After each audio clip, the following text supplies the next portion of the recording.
At the blue pill, Okay, just so I'm we looking at it in clear. my notes.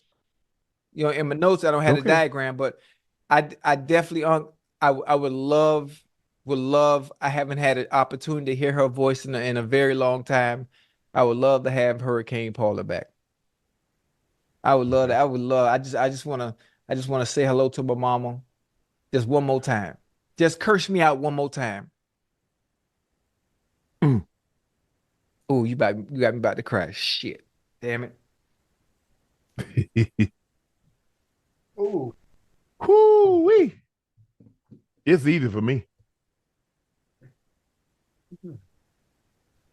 Oh shit. I know that's tough for you, Ooh. bro. Come on, get right, boy. Get I, I I think Ocho, because of the relationship that you and your mom had early, and what the relationship that you were able to repair towards the mm, end and where you came to, that's what you like, man. Because I think in the back of your mind, you think about all the years that you guys missed out mm. on. A lot of it. And so now you like, well, if I could just go back and get the years that we had at the Yeah. end in the Yeah. beginning, Yeah. now. So I know what it feels like to have a mother. Mm-hmm. I never had that feeling. My grandma raised me.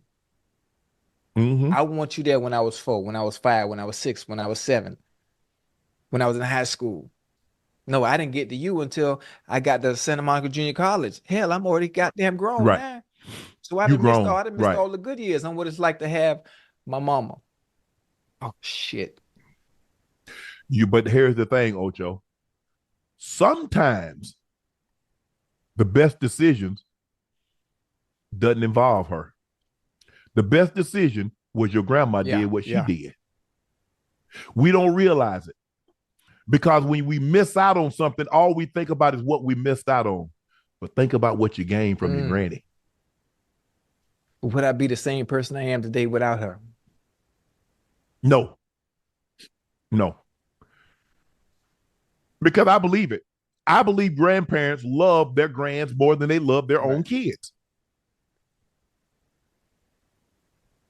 Ain't no question.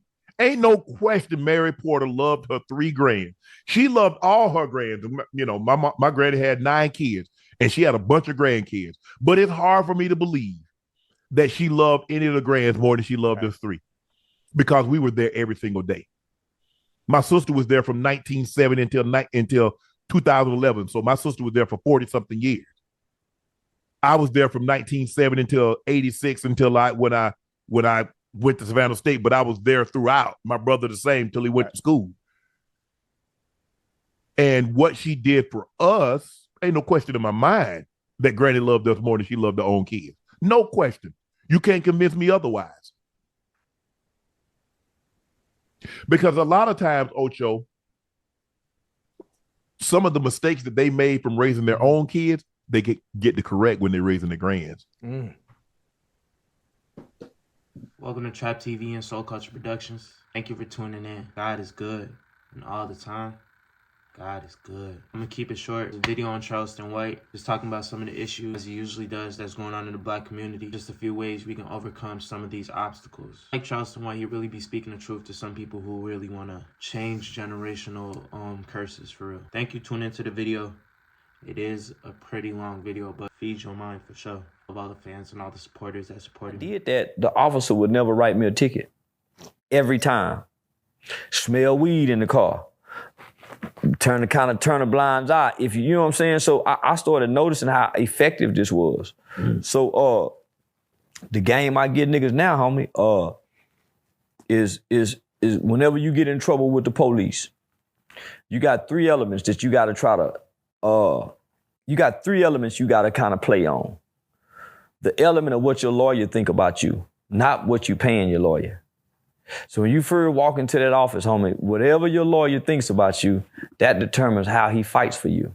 Right. Because you have to keep in mind, homie, between the lawyer, the judge, and the prosecutor, all of these people work in the same court every day. 9 to 5. This is they gym. They in the same gym every day. Yeah, he may go down there, But for the most part, nigga, they know each other, right? Go to lunch together. Not just the motherfucking me, lawyer, judge, and prosecutor. That motherfucking bailiff over there. That motherfucking bailiff get to say a lot of shit to the judge. They work together, right? So when you come in, nigga, you speak to this bailiff. You speak to this bailiff. What your lawyer think about you determines what he tells this prosecutor when they see each other this evening, tonight at their kids' volleyball game. When they have lunch together because they wives are in a book club and they have Christmas together. Say, man, you know my client, he's really a good guy. But we don't be thinking about that, homie. Damn. They already made an example out of it. The charge alone, attempted murder. Oh shit. Yeah, they gave him attempted murder for that. They gave him attempted murder for grabbing his hands around her neck. Which we didn't see, which is... Well, they can say anything. Yeah, right. This is, And not only that, they wasn't supposed to allow her to have access to punish him because now she's a victim of a crime, so he shouldn't have went back before her. yeah, that's wild. But they're gonna allow her to get her lick back. Damn. He should know law and sue. He can't sue. Oh, fuck. Homie, once you do something to a law enforcement officer, there's nothing that you can do. Damn. God can't even help you. Damn. So I need this case file, homie. If you do something to a police officer, you do something to a politician, you do something to a judge, you no longer have rights. Damn. Homie, they do to you whatever they want to do to you. Shit. Marquette Lloyd was brutally sodomized after he killed a police officer. Damn. It's in the court documents. And nothing happened to those sodomizers. They beat his eye out of his head, and they did that on camera. When he came out crawling, They knocked his eye. they knocked his eye out of his head with the butt of the gun. Come on. And when you go on and read those court documents, he was brutally sodomized with a police baton. So if you go back and watch those interrogation tapes, and you see how much pain that man was in, while they was interrogating him, they didn't even let nobody can come. The doctors can't come now, homie. Oh man. So you just better have your mind made up when you decide to, you better have your mind made up. If it could save them, or should they shut up and get a lawyer?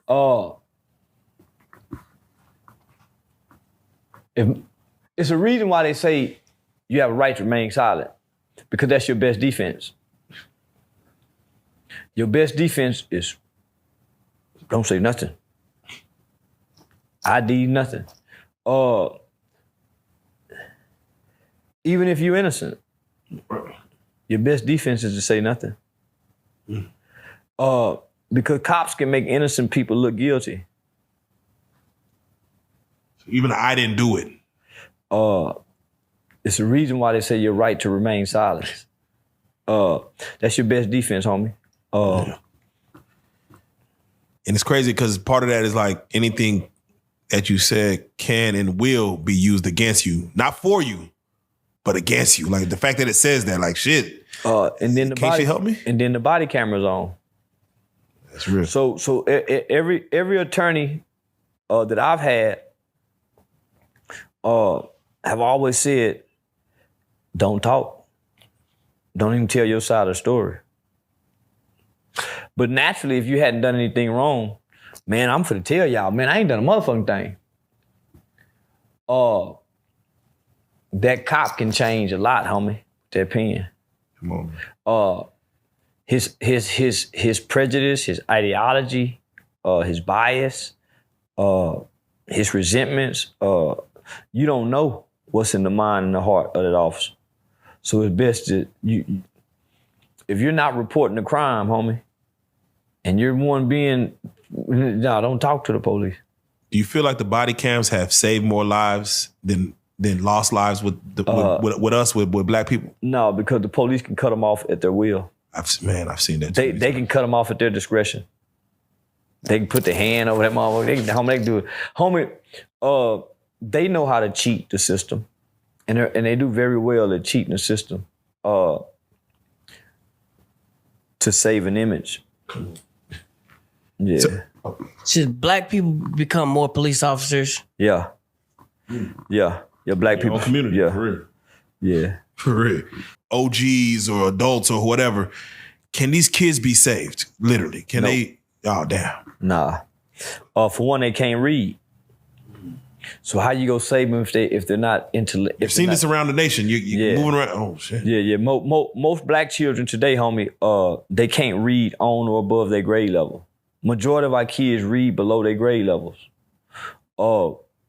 Most of our children, they don't value education enough. Or maybe they don't understand the importance of it. To be able to save us from where we're headed. We're headed into a direction of no return. Writings on the wall. Writings on the wall. Yeah, we're heading into a direction of no return. So even though we won't make good slaves, because we don't have the resiliency nor the work ethic that the slaves before us have. We'll make good sex toys. God damn. Because black people we're over sexualized in pop culture. And when you look at us outside of sports entertainment, that's only what we're gonna be good for in the future. Our women are gonna be like the geisha girls. So because you gotta understand, homie,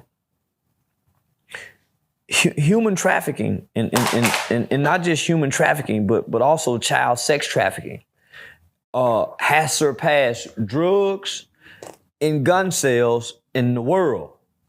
Right. Now, America buys 90% of the world's drugs.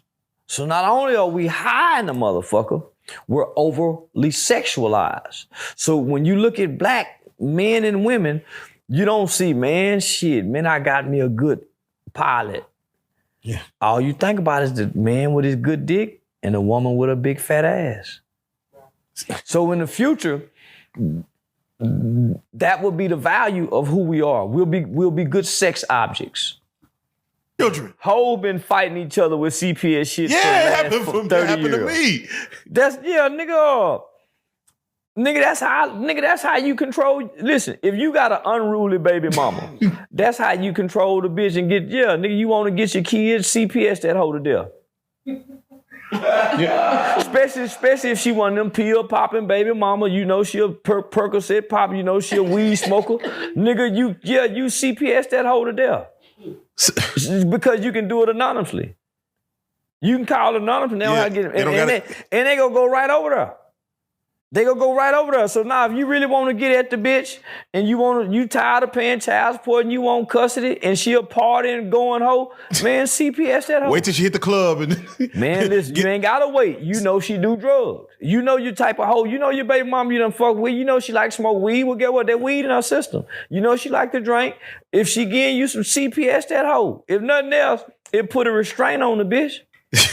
So let me ask you, there was a situation where a woman was in Walmart with her baby with a diaper on, like 12-degree weather, and all of Walmart like honed in, like, oh shit, this lady got this baby's naked with a diaper on. 12-degree weather. 12-degree weather. Oh, so, that's child negligence. No, so that's what it is. So the Walmart employees got involved, the other customers, and got CPS involved in her life. And she went online and was like, y'all motherfuckers, I mean, y'all don't know how hard it is raising a child by myself. I mean, fuck, I ain't have, I don't know. Oh, bitch, it ain't that hard. It ain't that motherfucking hard to raise no child by yourself. All you got to do is quit trying to raise the motherfucker by yourself. Let the daddy have access to the baby. Most women who claim they trying to raise a baby by themselves is doing it out of selfishness and trying to control the situation with the baby. Bitch, that's why you by yourself. I'm sure the baby auntie would like to keep the baby sometime. I'm sure the grandmama will at least get that baby some pen. Bitch, you go to Walmart with a diaper on the baby. Yeah, CPS need to be called because I would call CPS if I seen that. Oh, man. Okay. Nigga, I done been sitting in the parking lot and seen a motherfucker turn around and hit the baby with a cone. Oh, license plate. Let me get your chin. I follow you Shirt. home. Giving details and yeah, I done it. God. Nah, nigga. I hear you. All right, well, let's go and And get I done had it called on me for CPS to show up at the door. And I opened the door and they said, man, you take your son to a strip club. Man, Oh, yeah, I remember that. I closed the door in their face. They come back with the police. Man, if y'all ain't telling me what my rights is of my kids, y'all can't talk. So I had the supervisor call. So we just want to check and make sure the kids safe. They saw the motherfucking kids safe when I opened the goddamn door. Happy to because most people don't know, homie, you don't have to submit to CPS. You don't have to say, hey, we got a call from CPS. So, bitch, fuck you. Hang up. They come to the door. You don't have to talk. And eventually it goes away because they have to prove that this child is in immediate danger. And how can you do that? Well, for one, I have rights. My child have a right. So you're gonna come in. The police can't come in and talk to us with no lawyer. So what makes you think you can, Miss CPS? But most people don't know that. So what CPS will do is they wait till you send the kid to school. Because when they go to school, guess what? Who's the parent? The school. You don't own, the school is the parent. So guess what the school said? Guess what, police officer? You can talk to my child. I give you permission to say, bring Charleston to the office. I have an officer down here want to talk to him. And an officer gets to question you without your parents. You know why? Because the school is your parent. Yeah, that's kind of wild because that's why when something happens, hold on, you can't come in here and get your child. We have to release them because these are our children. As under this time, under this laws and obligation, that's why if you don't send my kids to my school, nigga, we come after you. If you don't register my kids in my school, or if you don't notify me after you, if you don't register my kids in my school, or if you don't notify me that you're gonna homeschool your kid and not let it be my kid, then we're gonna get you. So that's why you gotta notify the school, homie, that hey, I'm gonna homeschool this kid. That's why the school saying, hey man, Charleston hasn't been coming to school. They missed their child. They get money for their kids. People don't know that, homie. So that's some games. You ain't gotta talk to CPS. You can tell CPS, fuck you, suck my dick. Go back, yeah, go get a court order, bitch. that's definitely real game.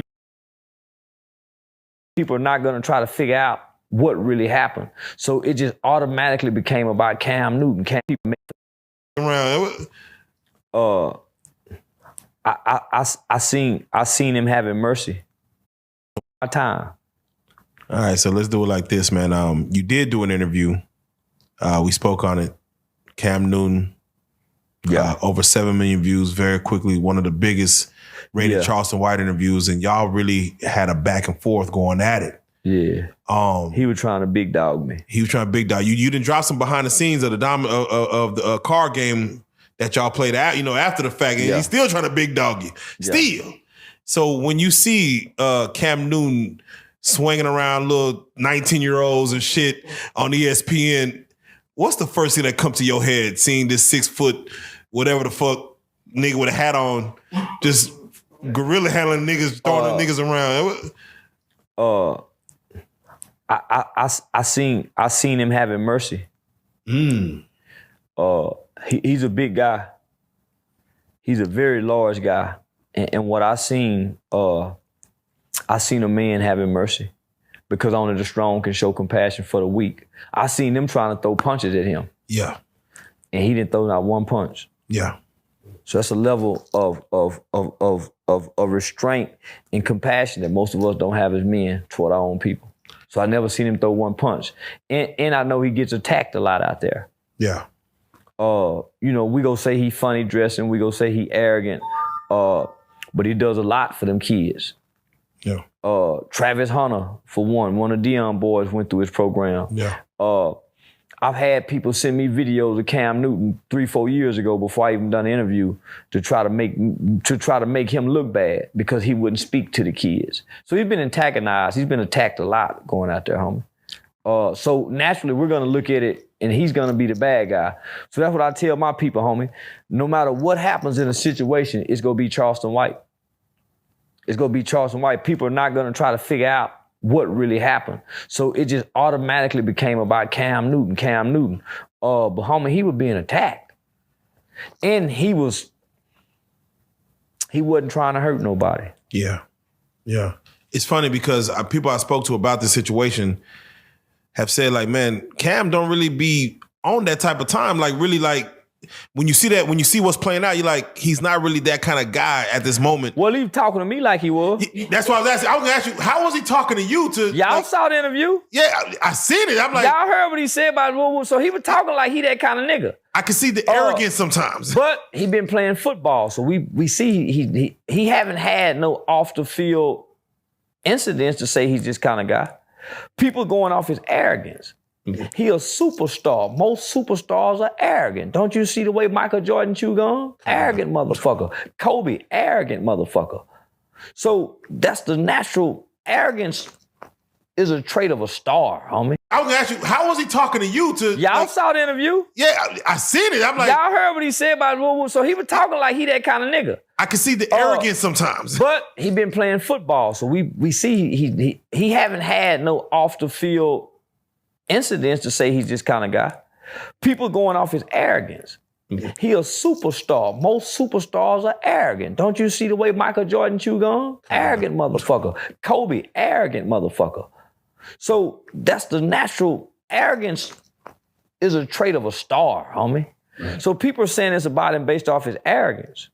That's why I was saying, man, come on, Cam, you just talking, my nigga. You been a football player. I know he just talking, but he a big nigga and he can hurt somebody. But what we seen right there was a man showing restraint, homie. Yeah. Stopping somebody from hitting him, and he never fired off to hit nobody. You gotta respect him for that, homie. Yeah, it's crazy. The same day that happened, I believe it was Richard Sherman got arrested. Well, hold on. Yeah. No, I was just gonna ask, do you feel safe around black people? Your own kind? No. No, I don't. And do you feel safe around white people? Yes, I feel very safe around white people. I feel very safe around white people. You ain't got to explain that. That's some wild shit, but I hear you. Yeah. I hear you. Yeah. I'm comfortable when I'm around white people. I'm alert when I'm around black people. That's crazy. I'm alert and I'm on edge because I know it's gonna be a problem. But black people show you the most love, though. Let's say that. No. Damn. Nah, black people don't show. Black people show the most hate. Yeah. Because they hate to love, and they love to hate. Yeah. Don't you feel like they hate if anybody's showing you love? Like you walk into North Carolina, you in Greensboro, whatever the hell. Some people are showing you love. That just intensifies the hate behind the scenes. Like, oh yeah, they just really liking this nigga. Like, this nigga ain't God.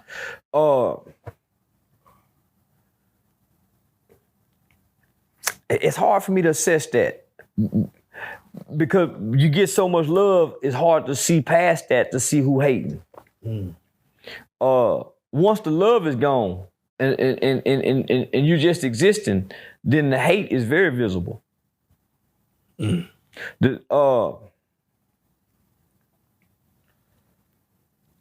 Man, black people just don't become hateful.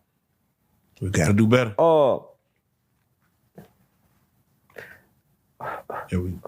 Yeah, I hadn't had a white person come up to me and say anything that they don't like about my videos. Really? Never. And I say some horrible things about white people in some of my videos. I've never had a white person come up, I watch your videos, but I don't like when you. Shopify has everything you need to grow your retail business, like fast and secure checkout, reliable card readers, and one place to track all your in-store and online sales. Start your free trial today at www.shopify.com/retailpos.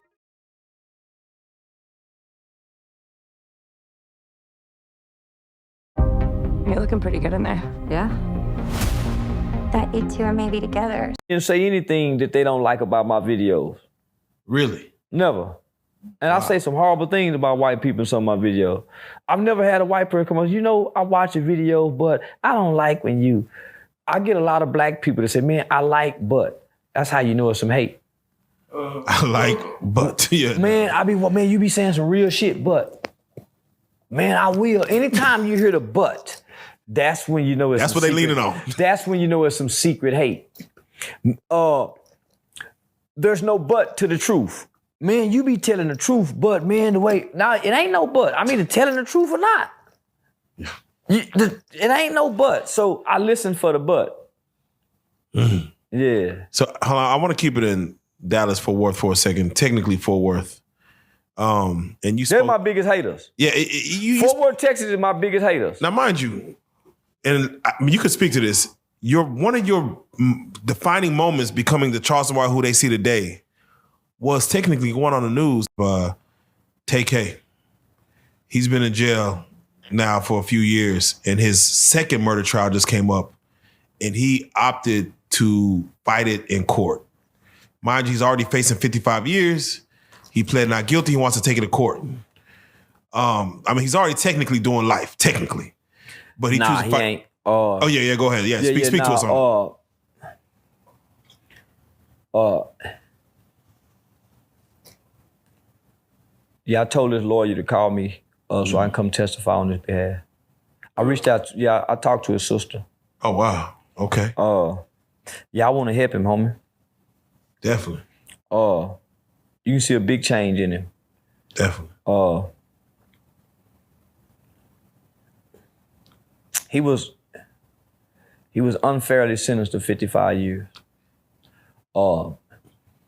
Because he didn't take the plea at first. It seems like they punish you for not taking plea deals. And they offered him a plea for this one. He chose not to take the plea deal. The plea they offered him first time was still unjust. No, facts. The first charge, homie,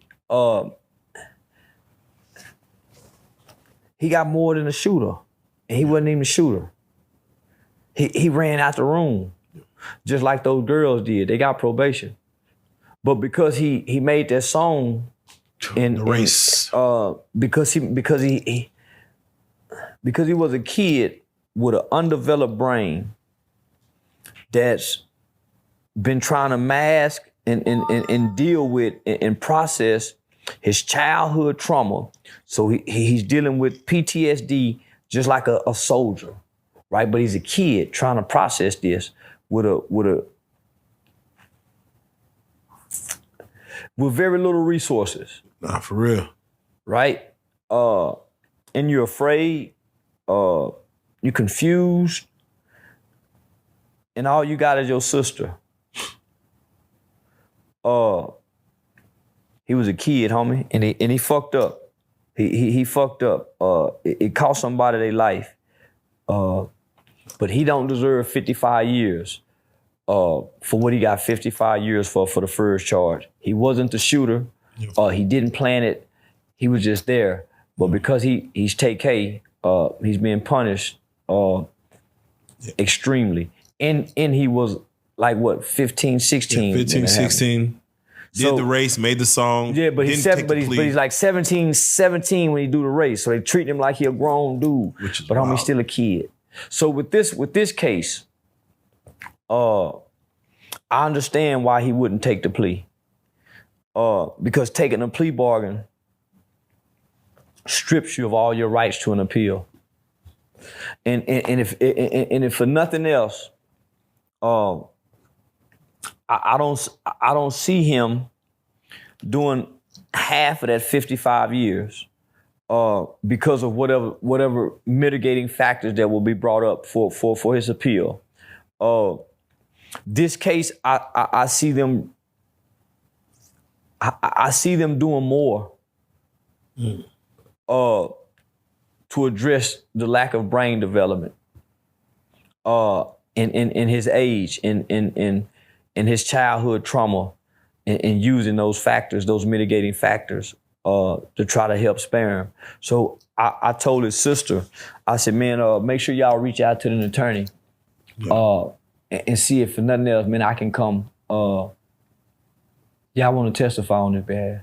Man, that's a blessing right there. Yeah. Charles, I got to ask you, we're going to take it over to the government for a second because I got to get your take, man. When Trump dropped. They play on our emotions. So Biden himself on the other side, of course he's getting old. He's looking a little older. He's moving a little slower. he goes into a chicken spot or a breakfast spot ran with black people, I guess in LA, or I don't know where it was, LA, Atlanta, somewhere. But he goes in there shaking black hands, and it's like, not saying he's looking lost, but he's trying to look like he's trying to appeal again to the black vote. Do you feel Biden still has the black vote in his hand? Like, yeah. Okay. Because black people are the least informed voters. And black people don't remember when Joe Biden stood on Washington, Capitol Hill, and said that black people need to be locked up. That his kids ain't going to school with no black kids. They don't understand that Biden, nigga, is the author and he sponsored, nigga, mass incarceration. It wasn't Bill Clinton, nigga. It was Joe Biden who led the 1994 omnibus crime bill that got us in the worst shit than slavery, homie. Black people forgot that. They forgot, nigga, that he headed that shit. That he came to America and said that there are black children who are gonna be super predators. And they forgot that. They can't name one thing that Trump has done other than the fact that he said that these guys from the Central Park rape should be locked up. You gotta forget, they really believe those kids raped that woman. They did, years. They really believe that. So why wouldn't they say these things? But on the flip side, Joe Biden done some things, put some laws into place that we still suffer from now today. But black people went out and voted against Trump in mass numbers for the same man. So that's why he go come over here and shake hands with black people and look lost, because he ain't forgot what he said. That's some, shit, he ain't forgot. Real shit. That's some real shit. But because we're the least informed voters, our history don't mean nothing to us. So we just voting off emotion. So when you see a situation come up where Al Sharpton is said he's an FBI informant, he's been an FBI informant, and they go back, and he goes back. He's a paid FBI informant. A paid FBI informant. I'm talking about with the suits and. But that's already been proven. I keep saying we are the least informed voters. Homie, that was proven in the 80s. The mafia proved that. It's documentation that they've already proven that. Do you think we care, though? Do who care? Do he care? Do black people who are enticed by Al Sharpton's words? Because he's going to show up at any type of situation that happens where his voice matters. When it comes to our community, he's going to show up. But it only matters in the church. It only matters in the church. And who go to church? We don't. Yeah. His voice don't matter. The Reverend. Jay-Z been made his voice unclear. He made a whole song saying, ask somebody, homie, so his voice has never mattered. That's why he's on CNN, MSNBC. That's why you hear him at the pool pits, because all the preachers are FBI informants. Yeah. Always have. Shit, if not, might as well be it. Shit. How you think they got Martin out on that balcony? Come on now. How you think they got the guns planted inside the place to get Malcolm? All of our preachers are FBI informants, homie, because they are in bed with the state by way of 501c3, tax exempt status. So that means the federal government gives churches and church leaders and preachers a tax exempt status on all that luxury money and wealth that they get, and they never go to jail. That's so come on, homie. Nigga, all preachers are FBI agents. They ain't working with the people. Why do you think the politicians? But yeah, I've seen some shit. But yeah, I have. Throw up some type of hand signal that people have tried to break down as some Illuminati shit. Yeah. Do you not feel like you're getting closer to those rooms that people aren't supposed to be seeing or being witnessing? Have you seen some shit in your ascension that you're like, oh, I see what this shit is and what it could be? Yeah, I have. But it ain't no up, down, upside down cross. They playing with that shit. Oh, so they fucking with us. I do it too, homie. So every now and then I yeah, nigga. So I give you what you want. Yeah, and now every now and then I play on it too. Yeah, homie. But yeah, I've seen some shit, but it ain't. Ain't nothing crazy. ain't nothing crazy. I done seen some crazy shit, homie, but I've seen crazier shit in the hood. That's some real shit. That's some real shit. So once you get to this level, homie, once you get to this level, you're gonna get tested by your desires. That's some real shit. Not by what's in the industry. Yeah. So you'll see what you're looking for. It's gonna come to you because you desire it. Because you desire it. It's gonna come to you because it's a desire in your heart. God damn. So there's no doors you're gonna stumble up on. You're gonna know that door is there. You're gonna know what's behind every door. They don't surprise you with this shit. Because how they know you ain't gonna go back and scream and holler. So what they do is they hang with you. They sit around you and they find out what you like. And boy, when they find out what you like, your ass in trouble. And they find out what all these niggas like. Come on now. Yeah, you like to get high. Them later. Come on now. Yeah. They find out what you like, homie. And they don't ambush you and surprise you with things that you haven't done that they want to get you to do. They go see what you like, nigga. And that's what they go tap into. So Charles, let me ask you, there's been something going on TikTok where a lady by the name of Risa Tisa has been going viral for asking the public, who the fuck did I marry? Yeah. You Legion. Yeah. You Legion 3.0. If you really love them, lie to them. Yeah. You only, man, you supposed to lie to a woman. What's fucked up, he said that too. He said, man, I really wanted to marry you, so I lied to you. I'm like, whoa. Yeah. Whoa. Yeah, you only be honest to the ones you don't love and don't like. Shit. But the rest of them, you learn to lie to them because you love them, homie. You can't be honest with no woman you love. Is there such thing as telling too many lies? Like, bro, you kind of living in these lies now. You supposed to lie even when you telling the truth. Goddamn. And you talk to a woman. When you talking to a woman, you supposed to lie even when you telling the truth, nigga. Damn. Can you break it down? Why? Cause she can't handle the truth. And she'll hold the truth against you forever. Secretly. Yeah, the amount of lies that she believes. Do you really love her? You just tell me if you love her. No, I don't love her. No, I don't love her. No, I don't love her. But you really, but if I tell you, yeah, I love her, that's gonna crush you.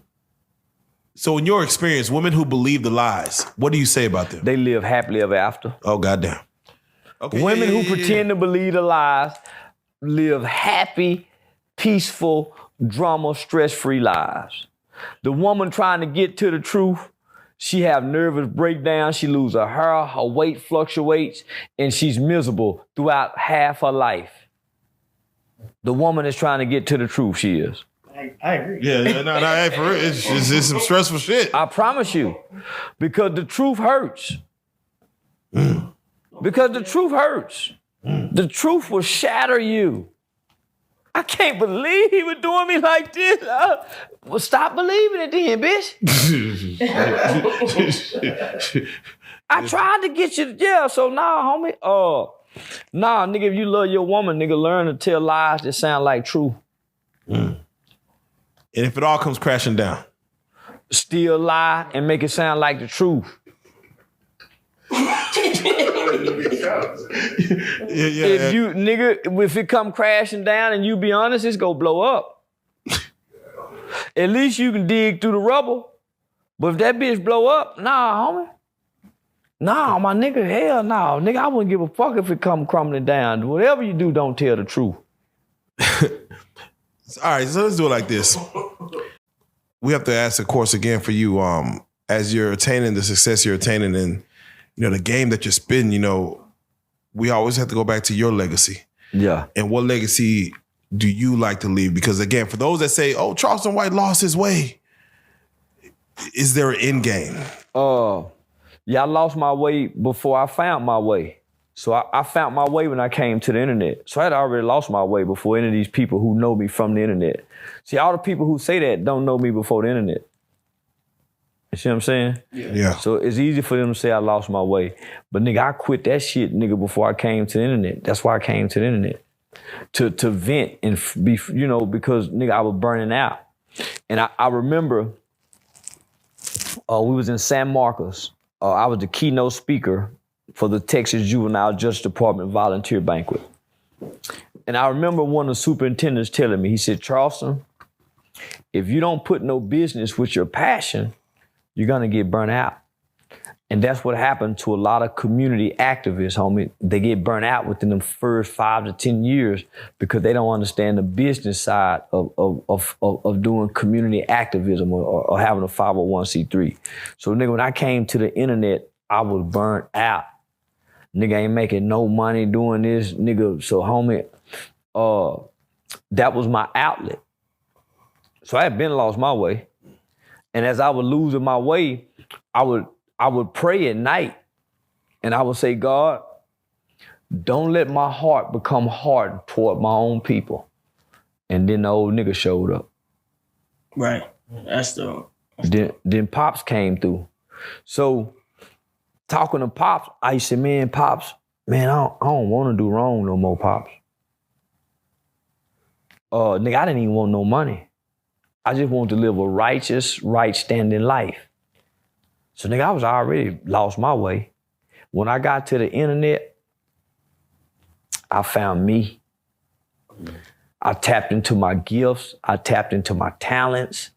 I started facilitating a vision that allowed me to study and learn algorithms and marketing and branding strategies.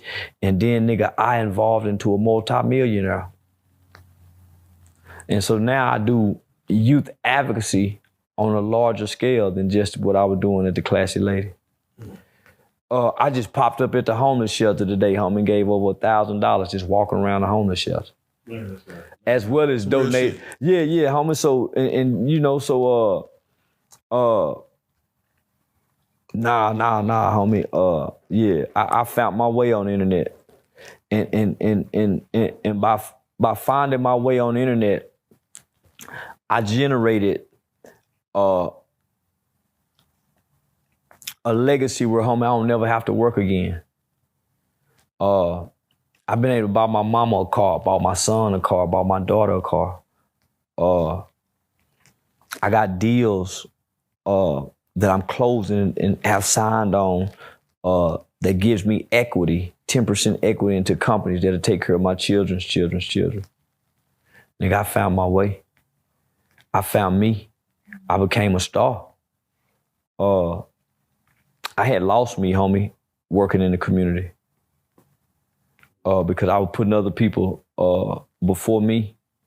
I was putting other people's children's needs before my needs and my kids' needs. And I felt like I had to do that because I feel like that was part of the purpose. But one of the instructions is that a wise man stores up an inheritance for his children's children. So how wise can Dr. King be? And he died broke. How wise can Malcolm be? And they all died broke. They did not ensure a legacy for their children's children. So Malcolm's grandson set the house on fire and ended up killing his grandmother, Miss Betty Shabazz. Martin Luther King children struggling, poor, at the poverty line. They can't sell an audio. They can't sell a book. They can't sell nothing. His Dr. King great-great-grandchildren didn't inherit nothing but a Bible. They want to sell the Bible, and I'm sure Dr. King's Bible probably will bring in a couple 100,000. I didn't want that legacy. So nigga, I found me. And I found my way. And now, nigga, me and my family, nigga, we got a legacy that I can pass on down to my children's children. I got books that's being sold. Nigga, I got movies that's being made. Nigga, documentaries of mine is being shopped around for a motherfucker to purchase $300,000, $400,000 and still let me maintain the equity in it. So I don't know what these niggas talking about, my nigga. I tapped into something coming on the internet, and my life will never be the same. Yeah, my life will never be the same, but in a good way. My mother has never been more proud before in her life. Nigga, that's something, nigga. Yeah. Yeah, nigga, I didn't get to put that smile on her face on graduation day. I get to do it now, though. We appreciate you letting us share some of that legacy over here, too. You coming to town.